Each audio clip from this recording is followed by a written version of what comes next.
ষড়যন্ত্র করছে এবং ষড়যন্ত্রের মাত্রা দিন দিন বেড়ে যাচ্ছে।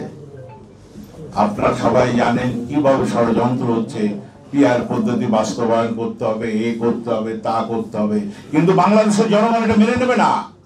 বাংলাদেশের জনগণ চায় 2026 সালের প্রথমার্ধে বাংলাদেশের নির্বাচন হবে, জনগণের সরকার হবে এবং সেই সরকার জাতীয়তাবাদী শক্তির পক্ষ এবং বিএনপি সরকার গঠন করবে, তারেক জিয়া দেশের প্রাইম মিনিস্টার হবে।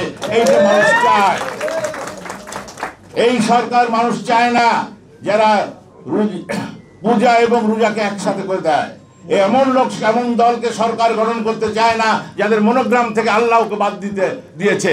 এমন সরকার যারা চায় না যারা হিন্দু মন্দিরে যে গীতা পাঠ করছে।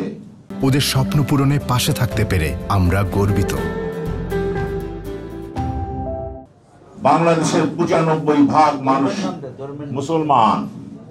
মুসলমান তার সক্রিয়তা আছে। আমরা এটা বলি হিন্দু মুসলিম ভাই ভাই, কিন্তু এটা না যে আমাদের মুসলমানের সক্রিয়তা, আমাদের রোজা, আমাদের পূজা এক করা হবে না।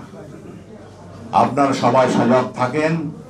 নির্বাচন হবে এবং ইনশাআল্লাহ উপরে আল্লাহর রহমত, আল্লাহর অশেষ রহমত আছে। কেউ এই নির্বাচনকে ঠেকাতে পারবে না। নির্বাচন ঠেকাতে হলে বাংলাদেশের সমস্ত জনগণ এক হয়ে সেই যারা ষড়যন্ত্র করছে তাদের বিরুদ্ধে রুখে দাঁড়াবে। মনি ভাইয়ের দ্বিতীয় যে ইচ্ছা ছিল সেই ইচ্ছা পূরণ করার জন্য আমরা আছি, থাকবো রাজপথে যতক্ষণ পর্যন্ত বাংলাদেশে এই নির্বাচন না হয়। আমি মনি ভাইয়ের বেশি বক্তৃতা দীর্ঘায়িত করবো না। মনি ভাইয়ের বিদায়ের আত্মার মাগফিরাত কামনা করছি। আল্লাহ তাকে যেন বেহেশতে নসিব করে এবং মনি ভাইয়ের ভাই আত্মীয় স্বজন যারা আছে তারা যেন সুখে শান্তিতে থাকে, এই আশা ব্যক্ত করে আমি আমার সংক্ষিপ্ত শেষ করলাম। খুদা হাফেজ। বাংলাদেশ।